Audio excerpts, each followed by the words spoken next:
Hello दोस्तों, welcome to the next session of our reading session number 30, जिसमें हम monopolistic competition market के बारे में हर बात कवर करने वाले हैं। कुछ बातें तो हम पहले ही पढ़ चुके हैं, समझ चुके हैं, जब हमने चारों मार्केट्स के बीच में डिफरेंशिएशन किया था 5 क्राइटेरियाज में। उन्हें रिपीट करते हुए एक मोनोपोलिस्टिक कंपटीशन में कोई फर्म कैसे इक्विलिब्रियम अचीव करती है in short run and long run, and then a comparison with the perfect competition market वाली फर्म, ताकि एक एनालिसिस मिल सके हमें, वो हमारा इस सेशन का एजेंडा होगा। तो सबसे पहली चीज, मोनोपोलिस्टिक कंपटीशन जो मार्केट है वो है कैसा, उसके फीचर्स और कैरेक्टरिस्टिक्स क्या हैं। तो सबसे पहली और बेसिक बात ये होती है कि यहाँ लार्ज नंबर ऑफ सेलर्स होते हैं, काफी सेलर्स होते हैं मोनोपोलिस्टिक कंपटीशन में, जो सब के सब थोड़े से डिफरेंशिएटेड प्रोडक्ट्स बेच रहे होते हैं। यानी कि हर प्रोडक्ट में थोड़ा थोड़ा कहीं ना कहीं फर्क होता है, या फिर नहीं भी हो तो भी कंज्यूमर्स को तो ऐसा लगता है, या फिर वो कंज्यूमर्स के दिमाग में ऐसा डिफरेंस क्रिएट करते हैं। इसीलिए कई बार कहा जाता है कि यहाँ पे रियल डिफरेंसेस भी होते हैं, इमेजिनरी डिफरेंस भी होते हैं, कि कंज्यूमर को ऐसा लगाया जा रहा है कि हमारा प्रोडक्ट अलग है, जबकि शायद ऐसा कुछ अलग है नहीं, या फिर सच में हल्की सी कोई ऐसी बात है जो उसे डिफरेंशिएट करता है।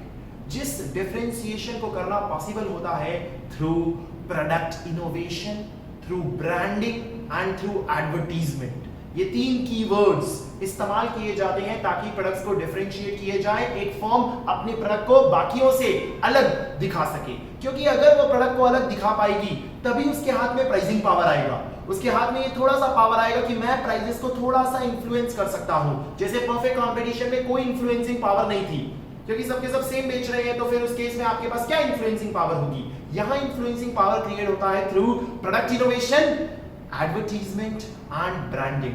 तो प्रोडक्ट इनोवेशन मतलब कुछ ना कुछ नया लाया जाता है। जैसे टूथपेस्ट इंडस्ट्री है, तो टूथपेस्ट इंडस्ट्री में हम रेगुलरली देखते हैं कि इस टूथपेस्ट में नमक है, ऐसा कुछ ना कुछ प्रोवाइड करके कुछ ना कुछ नया लाया जाता है, जिसका कोई साइंटिफिक रीजन दिया जाता है या कोई लॉजिकल रीजन दिया जाता है। सच झूठ वो नहीं पता, पर डिफरेंशिएट किया जाता है, ब्रांड क्रिएट किया जाता है। ब्रांड इस हद तक क्रिएट किया जाता है कि हम लोग टूथपेस्ट खरीदने जा रहे हैं ऐसा कहने की बजाय ये कहते हैं कोलगेट खरीदने जा रहे हैं, पेप्सोडेंट खरीदने जा रहे हैं। अरे भाई, आप कोलगेट और पेप्सोडेंट कैसे खरीदोगे? आप तो टूथपेस्ट खरीदोगे ना जो टूथपेस्ट का ब्रांड है, कोलगेट या फिर पेप्सोडेंट। पर हम तो सीधे ऐसा ही बोलते हैं हम कोलगेट खरीद के लाए। ये ब्रांडिंग होती है, दिमाग में एक परसेप्शन क्रिएट किया जाता है जिससे कंज्यूमर अटैच हो जाता है। ये पॉसिबल कैसे होता है? Through advertisement and publicity. Huge amounts of expenses are done on advertisement. Regularly national TV पे आपको एडवर्टीजमेंट चलाए जाएंगे, जगह जगह होर्डिंग्स लगाई जाएगी, न्यूज़पेपर्स में दिखाया जाएगा, आपको बार बार याद दिलाया जाएगा, या फिर उस प्रोडक्ट का डिफरेंशिएटिंग फैक्टर हाईलाइट किया जाएगा। क्रिएटिव एड्स बनाए जाते हैं ताकि इस प्रोडक्ट का ब्रांड एस्टैब्लिश हो जाए, कंज्यूमर हमारा एकदम फिक्स हो जाए कि वो इस ब्रांड से अटैच हो चुका है, वो इस प्रोडक्ट को पसंद करने लगा है और अब रेगुलरली उसे परचेज करेगा। ये सब मोनोपोलिस्टिक कंपटीशन में होने की वजह से यहाँ प्राइसिंग पावर हमें जरा सी मिल जाती है। ऐसा नहीं होता कि फिक्स्ड है, we are a price taker, industry जो बताएगा वही बताएंगे। इंडस्ट्री को अपना बताने दो, हम अपने हिसाब से अपने प्राइसेस को वेरी कर सकते हैं, वी हैव दैट पावर। तो हम इस पावर होने की वजह एक और कारण भी मानते हैं, लो बैरियर्स टू एंट्री भी एक पॉइंटर आ जाता है। जैसे कि यहाँ पर बैरियर्स होंगे पर बहुत कम बैरियर्स हैं, जैसे परफेक्ट कंपटीशन में तो बिल्कुल ही नहीं, क्योंकि होमोजेनियस प्रोडक्ट ही है, very large number of sellers हैं, एक ही दाम पे सबको बेचना है। यहां थोड़ा सा डिफरेंशिएशन तो है, but still there is huge freedom of entry and exit, जिसकी वजह से अगेन कंक्लूजन परफेक्ट कंपटीशन जैसा ही बनेगा। थोड़ा सा डिफरेंस होगा बट स्टिल वैसा ही बनेगा। जैसे परफेक्ट कंपटीशन में हमने कहा जब सबको सुपर नॉर्मल्स हो रहे होंगे तो फर्म्स एंटर करेगी और लॉन्ग रन में नॉर्मल हो जाएगा, लॉसेस हो रहे होंगे तो फर्म्स एग्जिट करेगी और नॉर्मल में लॉन्ग रन में नॉर्मल हो जाएगा। सिमिलर लॉजिक यहां भी लगेगा। शॉर्ट रन में तो सुपर नॉर्मल भी हो सकता है, नॉर्मल भी हो सकता है, लॉसेस भी हो सकते हैं, लेकिन लॉन्ग रन में तो सब नॉर्मल प्रॉफिट पे ही पहुंचेंगे, इवन इन मोनोपोलिस्टिक कंपटीशन वाली फर्म, बिकॉज यहां पर भी फ्रीडम ऑफ एंट्री एग्जिट है, बैरियर्स टू एंट्री बहुत कम है। तो हम पहले शॉर्ट रन का ग्राफ बनाएंगे, फिर लॉन्ग रन का ग्राफ बनाएंगे और फिर उसे कंपेयर करेंगे विद परफेक्ट कंपटीशन वाली फर्म, जिसमें शॉर्ट रन में वैसे तो 3 बनेंगे, सुपर नॉर्मल भी बनेगा, नॉर्मल भी बनेगा, लॉसेस भी बनेगा, बट जनरली हमें सुपर नॉर्मल प्रॉफिट देखने मिलते हैं क्योंकि प्राइसिंग पावर होती है। प्राइसिंग को इन्फ्लुएंस किया जा सकता है, एडवर्टीजमेंट किया जा सकता है, ब्रांडिंग की जा सकती है, ये सारी चीजें होती है। That is why generally super normal profit होता है, इसलिए हम वही बना रहे हैं। हालांकि आप नॉर्मल और लॉसेस भी आराम से बना सकते हो, क्योंकि जैसे सुपर नॉर्मल बनेगा उसी लाइंस पे नॉर्मल और लॉसेस भी बनाया जाएगा। तो सुपर नॉर्मल प्रॉफिट समझो कुछ ऐसा है कि ये हमारा एवरेज वेरिएबल कॉस्ट है, ये हमारा एवरेज कॉस्ट है, और ये मार्जिनल कॉस्ट है, जिसमें जो हमारी प्राइस है वो प्राइस कुछ यहां है। दिस इज द प्राइस और the AR and this is your MR, जो पॉजिटिव होगा, फिर जीरो होगा एंड देन नेगेटिव होगा। इस तरीके से हमने MR बना दिया, AR बना दिया। अब हम क्या कहेंगे, हम ये कहेंगे कि इक्विलिब्रियम उस पॉइंट पे अचीव होता है जहां MC is equal to MR है, जो इस पॉइंट पे हो रहा है। This will be the quantity जिससे एवरेज कॉस्ट यहां से मिल रहा है बट प्राइस यहां से मिल रही है। समझो ये क्वांटिटी 100 की है, प्राइस आता है 10, एवरेज कॉस्ट आता है 6, तो ये जो रेक्टेंगल बना, this rectangle is the super normal profit, जिसमें टोटल रेवेन्यू हमारी 1000 हो गई, टोटल कॉस्ट 600 हो गई और प्रॉफिट निकल के आ गया 400 का। यानी कि सुपर नॉर्मल प्रॉफिट की सिचुएशन कैसे क्रिएट होगी, when the price is above average cost, break even point के ऊपर। सेम कंक्लूजन परफेक्ट कंपटीशन में था, सब कुछ वैसे का वैसे ही है, सिर्फ फर्क ये है कि यहाँ पे प्राइस AR और MR स्लैंटिंग है, डाउनवर्ड स्लोपिंग है, और कोई फर्क नहीं है। बाकी तो सब कुछ वैसे का वैसे ही है। प्राइस AC के ऊपर है, प्राइस AC के ऊपर है, और MC is equal to MR से वो मैक्सिमाइजिंग आउटपुट मिला हमें, जिसपे हमने ऑपरेट किया, और ये 4 की विड्थ और 100 की length, 4 into 100 area of rectangle निकालोगे तो 400 का सुपर नॉर्मल प्रॉफिट हमारा निकल के आ गया। ऐसे ही नॉर्मल प्रॉफिट बनेगा, ऐसे ही लॉसेस बनेंगे, जिसमें नॉर्मल प्रॉफिट में प्राइस एवरेज कॉस्ट पे होगा एंड लॉसेस में प्राइस एवरेज कॉस्ट के नीचे होगा पर एवरेज वेरिएबल कॉस्ट के ऊपर होगा। तो अगर आपको बोल देंगे price is equal to AC, तो that is normal profit, and price is less than AC but more than ABC, तो that is losses. However, it can never be less than ABC because if it is less than ABC, shutdown point से नीचे आ गया, shutdown point से नीचे आ गया तो उसे बंद ही कर दो। जिसमें नॉर्मल प्रॉफिट वाली सिचुएशन तो हम लॉन्ग रन में देख भी लेंगे, साथ साथ में बना ही लेंगे, क्योंकि लॉन्ग रन में यहां नॉर्मल प्रॉफिट ही होगा।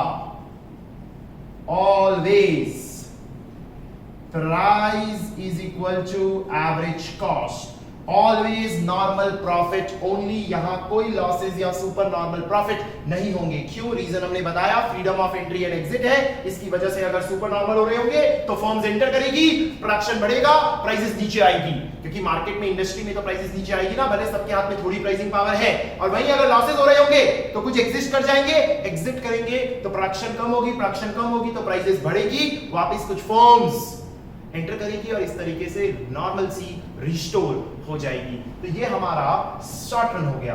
तो लॉन्ग रन में नॉर्मल ही होगा, यहां तो एवरेज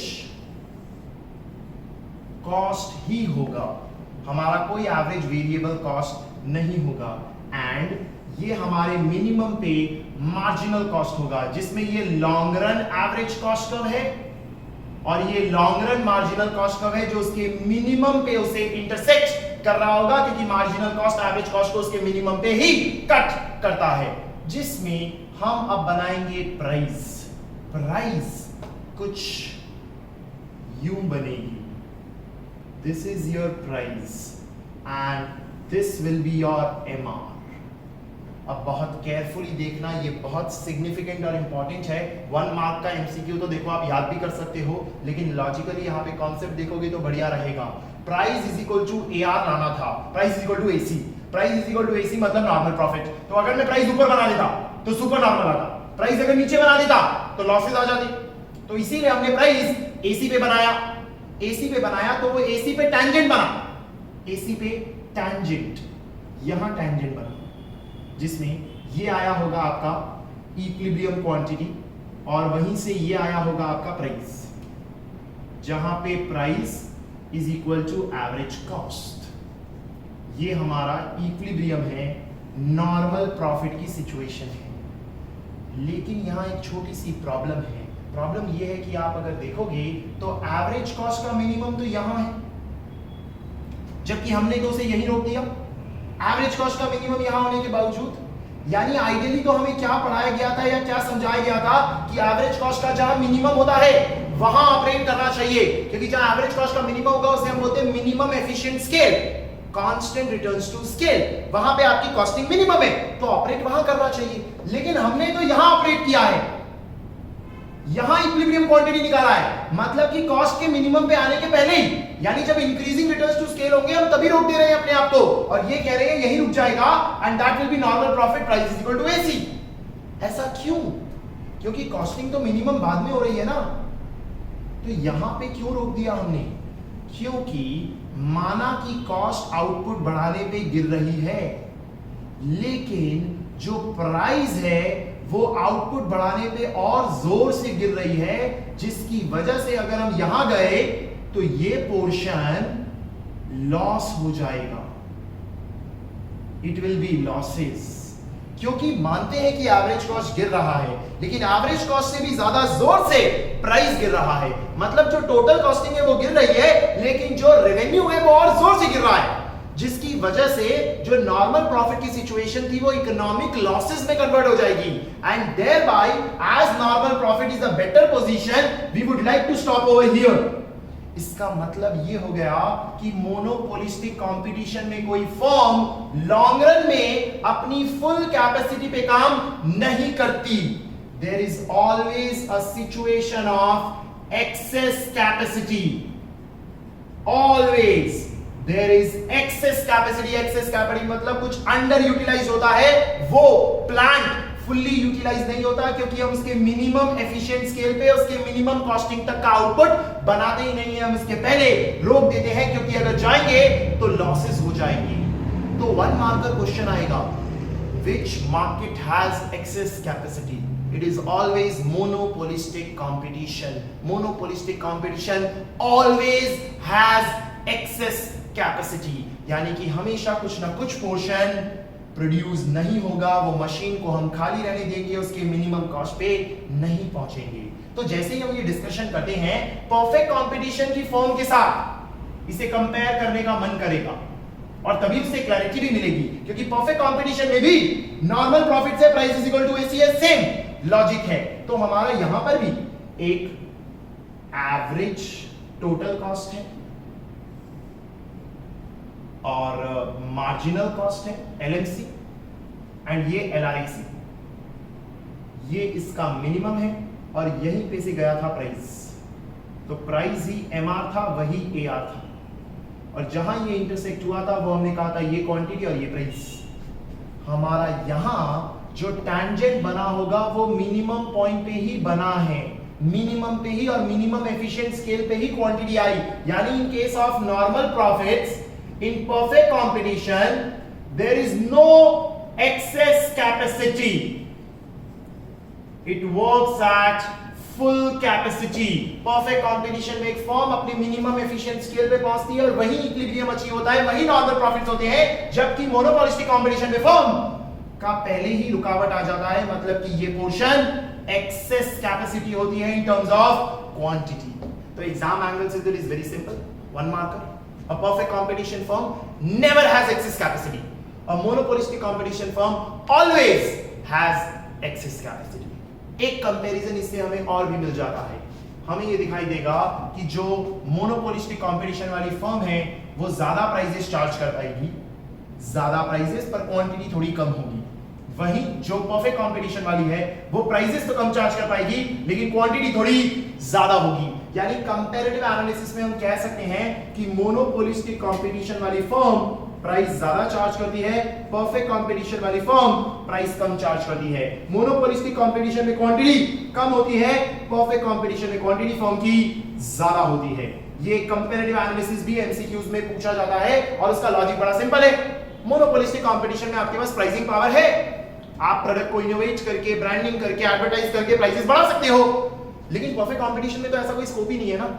परफेक्ट कंपटीशन में तो कुछ अलग ही नहीं है, it is a homogeneous standardized product, तो प्राइस सेम ही रहता है। दैट इज व्हाई हमारा यहां पर प्राइसेस थोड़े लो होते हैं और यहां पे प्राइसेस थोड़े हाई होते हैं। इस तरीके से हमने मोनोपोलिस्टिक कंपटीशन के इक्विलिब्रियम डिस्कस कर लिए और हमारा दूसरा मार्केट फॉर्म छोटा सा और इजी सा कंप्लीट होता है। इसके बाद हम जो नेक्स्ट सेशन डिस्कस करेंगे that will be our third market form oligopoly, जिसमें फॉर्म्स बहुत कम होती है क्योंकि हम एक सीक्वेंस में प्रोसीड कर रहे हैं। इस सेशन के कंक्लूजन में क्या क्या इंपॉर्टेंट बातें निकली? शॉर्ट रन में सुपर नॉर्मल भी होगा, नॉर्मल भी होगा, लॉसेस भी होगा। लॉन्ग रन में नॉर्मल ही होगा, there is always excess capacity. Perfect competition से कंपैरिजन में perfect competition never has excess capacity.